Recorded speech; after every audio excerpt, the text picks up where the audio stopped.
Hello everyone, welcome back to the new video. And आज इस video में हम बात करने वाले हैं basic structure of C programming. जी हाँ, यदि आपने भी 10th एंड 12th पास कर लिया है और आपको भी प्रोग्रामिंग में रुचि है, यदि आप भी सी लैंग्वेज सीखना चाहते हैं एंड साथ में यदि आप BCA, BTech या किसी भी टेक्निकल बैकग्राउंड से बिलोंग करते हैं एंड आपको यदि कंप्यूटर में रुचि है, यदि आपको भी प्रोग्रामिंग लैंग्वेज सीखनी है या आपको सी प्रोग्रामिंग लैंग्वेज में अपनी स्किल्स को इन्हेंस करना है, सो ये वीडियो आपके लिए काफ़ी खास हो सकता है। जी हाँ, इसके अंदर में हमने डिस्कस करा है कि किस तरीके से जो सी प्रोग्रामिंग का बेसिक स्ट्रक्चर है वो अपने फंक्शंस पे काम करता है, किस तरह से कोड एग्जीक्यूट करती है और जो स्टेप टू स्टेप प्रोसेस है वो कैसे परफॉर्म होता है। जी हाँ, सो यदि आप इन सारी चीज़ों को समझने के लिए तैयार हैं तो इस वीडियो में हम आपको काफ़ी सारी चीज़ें बता रहे होंगे, जैसे लाइक stdio.h क्या होता है, void main फंक्शन क्या होता है, ऐसे ही इंटीजर डेटा टाइप्स क्या होते हैं एंड रिटर्न जीरो क्या होता है, और काफ़ी सारी चीज़ें जो हम सी प्रोग्रामिंग के अंदर में यूज़ करते हैं सिंटैक्स स्टेटमेंट के फॉर्म में, वो सारी चीज़ हम सीख रहे होंगे।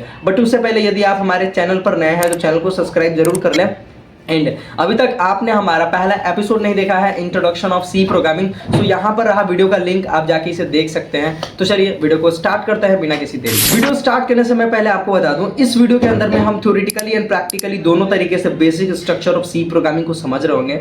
सो ये काफ़ी इंटरेस्टिंग हो सकता है। यदि आपको भी नोट्स बनाना है तो आप नोट्स इस वीडियो के साथ साथ बना सकते हैं, वरना हमने वीडियो की डिस्क्रिप्शन में पूरे नोट्स का लिंक दे दिया है, आप जाके इस सेकेंड वीडियो के पूरे नोट्स को डाउनलोड कर सकते हैं। जी हाँ, तो चलिए वीडियो को स्टार्ट करते हैं। तो जैसा कि हम आ चुके हैं अपने कंप्यूटर स्क्रीन के ऊपर एंड यहाँ पर आप देख सकते हैं ये है चैट जीपीटी सॉफ्टवेयर। जी हाँ, आप इस चैट जीपीटी सॉफ्टवेयर की मदद से चीज़ों को ईजिली समझ पाते हैं। सो मैंने यहाँ पर basic structure of C programming, ठीक है, लिख रखा है। तो इन्होंने हमें क्या दिया है, नोट्स बना कर दिया है, थ्योरी बना कर दिया है। सो आप भी चैट जीपीटी की मदद से किसी भी टॉपिक को, किसी भी प्रोग्रामिंग लैंग्वेज हो या किसी भी एजुकेशनल फील्ड के किसी भी टॉपिक को ईजिली समझ सकते हैं। सो सबसे पहले हम यहाँ देख सकते हैं जो हमारा बेसिक स्ट्रक्चर है सी प्रोग्रामिंग का। तो पहले हम इसे समझ लेते हैं कि आखिर basic structure of C programming meaning का मतलब क्या है, इसका मीनिंग क्या होता है। ठीक है, तो जो बेसिक का मीनिंग होगा वो है आधारभूत, ठीक है, यानी बेसिक्स लेवल पे बेस जो होता है।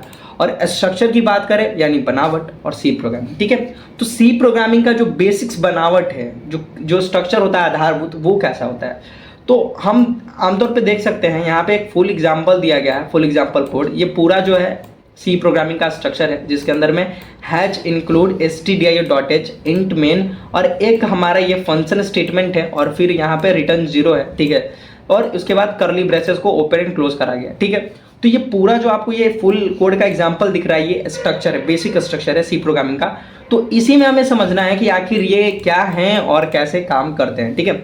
तो स्टार्टिंग में बताया गया है कि सबसे पहले इंक्लूड जो होता है ना, वो हेडर फाइल को करने का काम करता है, ठीक है। हेडर फाइल को इंक्लूड कैसे करते हैं, तो with the help of hatch includes की मदद से। जी हाँ, ये एक्चुअल में एक प्री प्रोसेसर डायरेक्टिव होता है। At the beginning of a C program, you include a header files to access the standard libraries. The hash include directive is used for this purpose. यानी हैच इंक्लूड जो होता है ना, इसका जो उद्देश्य यानी जो पर्पस है वो डायरेक्टिव है, ठीक है। वो डायरेक्टिव क्या है, उसका पर्पस क्या है, जो है कि उसको stdio.h हेडर फाइल को ऐड करना है, किसके साथ, सी प्रोग्रामिंग के बेसिक स्ट्रक्चर में, जिससे कि हमें स्टेटमेंट्स बनाने में मदद हो, हमें फंक्शंस क्रिएट करने में मदद हो। अब यदि आपके पास एक एक्सेप्शन आ रहा होगा कि ठीक है, हैच इंक्लूड तो एक प्री प्रोसेसर डायरेक्टिव है जो कि हमें ये मदद करता है कि हम यहाँ पे stdio.h को ऐड कर पाए, पर stdio.h क्या है, वो एक standard input output header file है, ठीक है, एक लाइब्रेरी है जिसके अंदर कई सारे फंक्शंस हैं, ठीक है, जैसे printf, scanf, जो आप वीडियो में आगे आने वाले ट्यूटोरियल्स के अंदर में पढ़ रहे होंगे कि आखिर printf क्या होता है और scanf क्या होता है, ठीक है, गेच क्या होता है, क्लियर स्क्रीन्स क्या होता है, वो सारी चीज़ें आप सीख रहे होंगे, ठीक है। सो यहाँ पर हमारा जो सेकेंड है वो है मेन फंक्शन, ठीक है। मेन फंक्शन में क्या है, the main function is where the execution of the program begins, it is the mandatory of any C program, ठीक है। तो जो मेन फंक्शन होता है ना, वो एक दरवाजे की तरह समझो, ठीक है। जब भी हमें प्रोग्राम लिखना हो तो हम कैसे प्रोग्राम लिखने के लिए एंटर करेंगे, तो जब भी हम किसी लाइब्रेरी में जाते हैं तो उस लाइब्रेरी के अंदर जाने के लिए हमें गेट इंट्रेंस पास करना होता है। तो यदि आपको stdio.h के अंदर के मटेरियल्स को यूज करना है, इस हेडर फाइल में जो भी फंक्शंस है, जो भी कीवर्ड्स बनाए गए हैं, जो प्री डिफाइंड फंक्शन है, उन्हें यदि आपको यूज करना है तो आपको मेन फंक्शन को पार करके जाना होगा। और इसके लिए आपको क्या करना पड़ेगा, आपको मेन फंक्शन में इंट मेन का यूज करना होता है, ठीक है। तो जब भी हम सी प्रोग्रामिंग में मेन फंक्शन बनाते हैं तो या तो आमतौर पे वॉइड मेन लिखते हैं या इंट मेन का यूज़ करते हैं। यहाँ पे इंट क्या होता है, इंट एक इंटीजर डेटा टाइप है, ठीक है। वो आगे वीडियो में समझेंगे जब फुल एग्जांपल कोड में, तो आपको एक एक चीज़ समझा रहे होंगे, ठीक है। और मेन यानी मेन फंक्शन, और जब हम यहाँ पे कर्ली ब्रैकेट ओपन करते हैं तो उसके बाद हम यहाँ पे योर कोड गोस हर, ठीक है। तो यहाँ पर अपने आप कोड को लिख सकते हैं, उन स्टेटमेंट्स को बना सकते हैं, फंक्शंस को, ठीक है। उसके बाद तीसरा है कर्ली ब्रेसेस। तो कर्ली ब्रेसेस आपने समझा, हमें यहाँ पर open and close curly braces देना चाहिए, ठीक है। और उसी कर्ली ब्रेसेस के अंदर में हम क्या करते हैं, अपने पूरे फंक्शन को लिखते हैं, अपने स्टेटमेंट्स को लिखते हैं कोड के। तो बोला है कि all code inside the main function is enclosed with, क्या है, enclosed with curly braces. This curly braces define the start and and of the function. तो ये जो है डिफाइन करता है किसको, स्टार्ट और एंड फंक्शन के, ठीक है।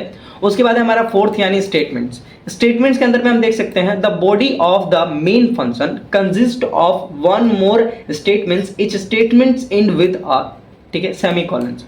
तो जब भी हम कोई स्टेटमेंट बना रहे होंगे तो यदि हमें किसी स्टेटमेंट को लॉक करना है तो हम क्या करते हैं, सेमी कॉलन्स का यूज करते हैं, जी हाँ। तो यहाँ पर एक एग्जांपल दिया गया है जैसे प्रिंटफ। ये क्या है, प्रिंटफ एक आउटपुट फंक्शन है, जी हाँ। और इस आउटपुट फंक्शन की मदद से हम क्या कर सकते हैं, मैसेज प्रिंट करते हैं। या सी प्रोग्रामिंग में आपको कोई भी फंक्शन प्रिंट कराना है, कोई रिजल्ट करवाना है, यदि आपने 1+1 जोड़ा है और 2 प्रिंट करवाना है तो वो कैसे होगा, प्रिंटफ की मदद से होगा, जी हाँ। और इसके अंदर में हमने एक मैसेज प्रिंट कराया जो है हेलो वर्ल्ड, ठीक है। और फिर जब हम इसे क्लोज कर रहे हैं, ठीक है, तो आप देख सकते हैं यहाँ पे क्या है, सेमी कॉलन्स की मदद से हम इसे क्या करते हैं, स्टेटमेंट को क्लोज करते हैं, ओके। और ये कमेंट है जो बता रहा है हमें कि जो प्रिंट्स हेलो वर्ल्ड है टू द स्क्रीन, ठीक है। तो यह कहाँ पे होगा, हमारा ये प्रिंट होगा टू द स्क्रीन यानी स्क्रीन के ऊपर। बट कैसे, ये एक आउटपुट फंक्शन है, आप याद रखिएगा क्या है, आउटपुट फंक्शन। और जो प्रिंटफ है ना वो क्या है, वो प्री डिफाइंड फंक्शन है। और ये किस लाइब्रेरी से बिलोंग करता है, ये stdio.h लाइब्रेरी से बिलोंग करता है। यदि हमने stdio.h यूज नहीं करा होता तो प्रिंटफ रन नहीं करता, कोड एरर हो जाएगी, ठीक है।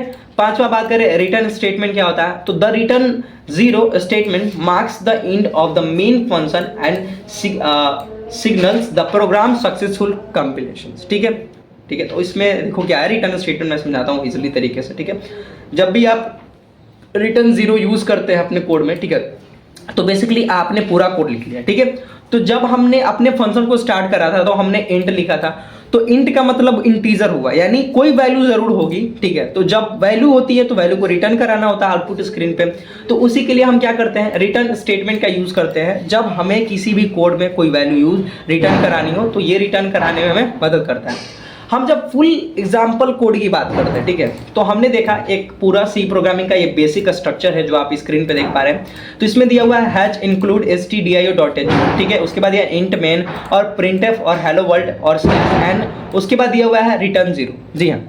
सो हैच इंक्लूड क्या है, वो एक प्री प्रोसेसर डायरेक्टिव है जो हमें क्या मदद करता है, हेडर फाइल्स को ऐड करने में। और हेडर फाइल्स क्या होता है, इसके अंदर लाइब्रेरीज होती हैं और उन लाइब्रेरीज में क्या होता है, प्री डिफाइंड फंक्शंस होते हैं। जैसे प्रिंटफ एक फंक्शन है जो कि आउटपुट फंक्शन है और ये प्री डिफाइंड है, तो ये कहाँ से एग्जीक्यूट करेगा, ये stdio.h की मदद से एग्जीक्यूट करेगा, सक्सेसफुल काम करेगा, ठीक है। और इंट मेन क्या करता है, ये हमारे फंक्शंस को, ये हमारे स्टेटमेंट्स को लिखने के लिए हेल्प करता है, जी हाँ। तो जब भी आप कोड एग्जीक्यूट करेंगे तो ये प्रिंटफ आपका कब एग्जीक्यूट करेगा, जब आप stdio.h यूज करेंगे, जी हाँ। मान लीजिए आप एक फंक्शन में गए पार्टी में और आपके पापा नहीं गए, बट आपके घर पे कार्ड आया था और आप गए, तो फिलहाल रिश्तेदार वाले पूछेंगे कि भैया कहाँ हो, किसके औलाद हो, तो आप बताएंगे ना कि ये रहा कार्ड और इस पे मेरे पापा का नाम लिखा हुआ है और उन्होंने मुझे भेजा है। उचित तरीके से जब कंपाइलर चेक करता है तो वो बोलता है, या इंटरप्रेटर, कि भाई प्रिंटफ तुम कहाँ से आ गए कोड के अंदर, तो बताता है कि मेरे पापा stdio.h जो है वो उन्होंने मुझे पैदा करा है, उन्होंने मुझे भेजा है। तो इस तरीके से क्या होता है, फिर जब आपस में बातें होती, कम्युनिकेट होती है रिकॉल सिस्टम से, तो फिर इजीली कोड एग्जीक्यूट कर पाता है और अंडरस्टैंडली, ठीक है।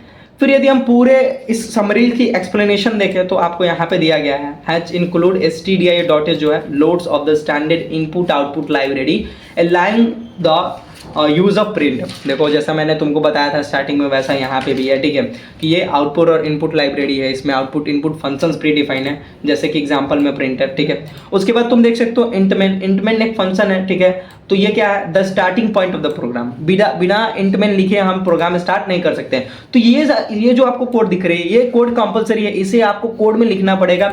आप बिना इस कोड को लिखे सी प्रोग्रामिंग में कोई भी प्रोग्राम नहीं बना सकते, ठीक है। प्रिंटफ की बात करें तो ये एक आउटपुट फंक्शन है जो कि हमें किसी भी मैसेज को प्रिंट करने में मदद करता है। जब हम कोई नया लाइन कोई भी वैल्यू प्रिंट कराना चाहते हो तो प्रिंटफ की मदद से होती है। रिटर्न जीरो क्या होता है, the exit of program with the successful status. जब हम रिटर्न जीरो लगाते हैं तो प्रोग्राम हमारा वहां खत्म हो जाता है सक्सेसफुल, ठीक है। और साथ में ये क्या करता है, हमें रिटर्न करता है वैल्यूज को, ठीक है। तो this basic structure ensure that your C programming is correctly formats and the run accepted, ठीक है। सो बेसिकली आपको ये समझ में आया होगा कि सी प्रोग्रामिंग का थ्योरेटिकली हम समझ चुके हैं कि हमारा हेडर फाइल क्या होता है, प्री प्रोसेसर डायरेक्टिव क्या होता है, हमारा मेन फंक्शन क्या होता है, एंड इसके साथ ही हमने समझा यहाँ पे कर्ली ब्रेसेस का क्या काम है और स्टेटमेंट्स क्या होते हैं और रिटर्न जीरो क्या होता है। जी हाँ, सो अभी तक आपने इसे नोट नहीं करा है तो पीडीएफ में भी लिंक है, आप जाके इसे इजीली डाउनलोड कर सकते हैं और आप नोटबुक बना सकते हैं या डायरेक्टली वीडियो के साथ भी इसे पॉज करके इसे आप लिख सकते हैं, ठीक है। सो चलिए हम अब प्रैक्टिकली सीख रहे होंगे कि आखिर basic structure of C programming में कोड कैसे एग्जीक्यूशन करता है। जी हाँ, तो जैसे हम आ चुके हैं अपनी कंप्यूटर स्क्रीन के ऊपर एंड आपको सिंपली गूगल सर्च में सी कंपाइलर सर्च करना होगा एंड सर्च करने के बाद आपको ये वेबसाइट यूज करनी है, ठीक है, GDB ऑनलाइन, ठीक है। तो एक्चुअली ये एक बहुत ही बेहतरीन सी कंपाइलर है और फिलहाल हमने अभी तक जहाँ बुक्स के अंदर पढ़ा है तो वहाँ पर लोग सजेस्ट करते हैं इस कंपाइलर को यूज़ करने के लिए ऑनलाइन तौर पे, ठीक है।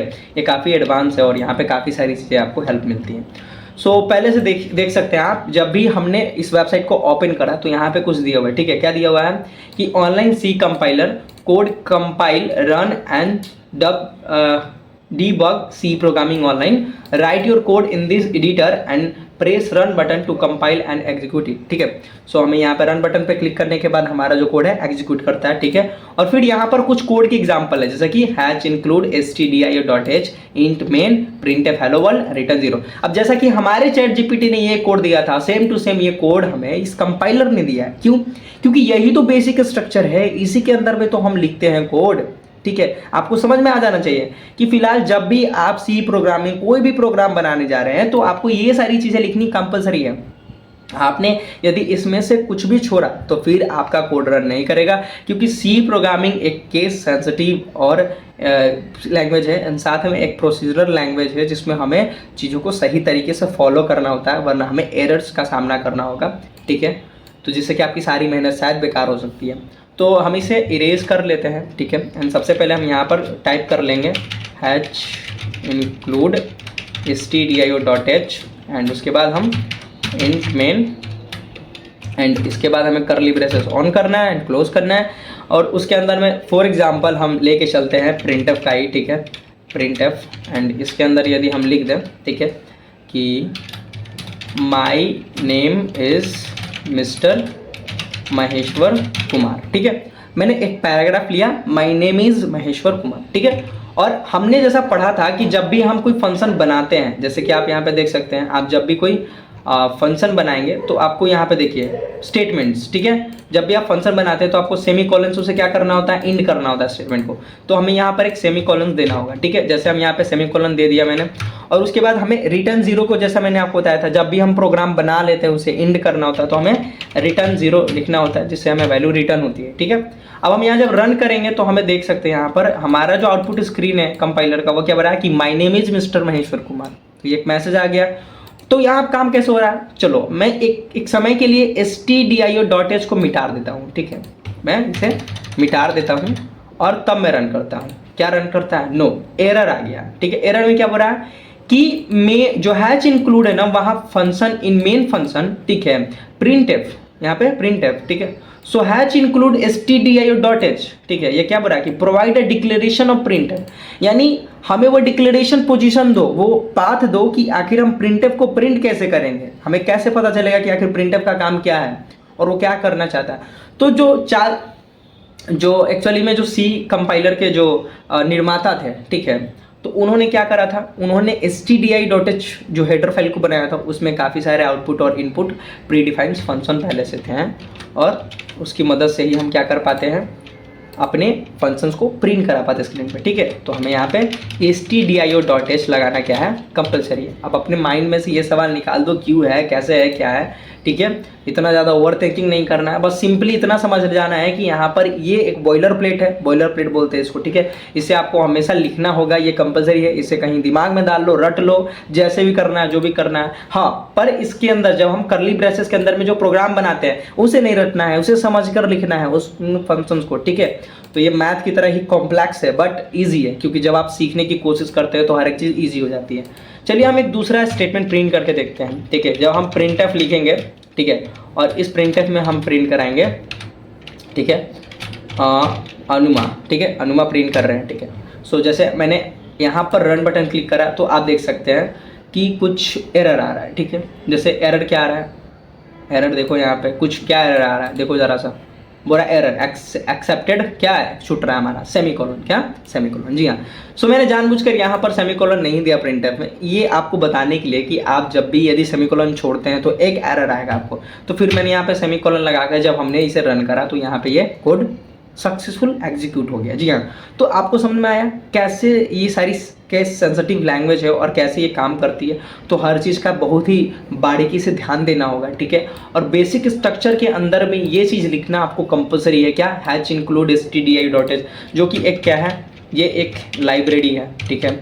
साथ में आपका जो ये इंट मेन है, ये एक मेन फंक्शन है जो कि आपको हमेशा लिखना होगा। साथ में आपका रिटर्न जीरो क्या करता है, ये आपको आउटपुट स्क्रीन पर वैल्यूज रिटर्न कराता है, क्या कराता है, वैल्यू को रिटर्न कराता है, ठीक है। समझ में आया।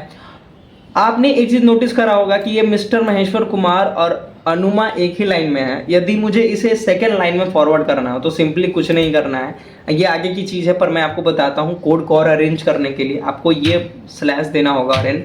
जैसे ही आप इसे देते हैं और रन करते हैं तो ये आपका देखिए दोनों अलग अलग लाइन में आ गया, ठीक है। तो आप इस तरीके से, ठीक है, इसे एक अलग लाइन में और इसे एक नेक्स्ट लाइन में हम फॉरवर्ड कर सकते हैं with the help of slash n, ठीक है।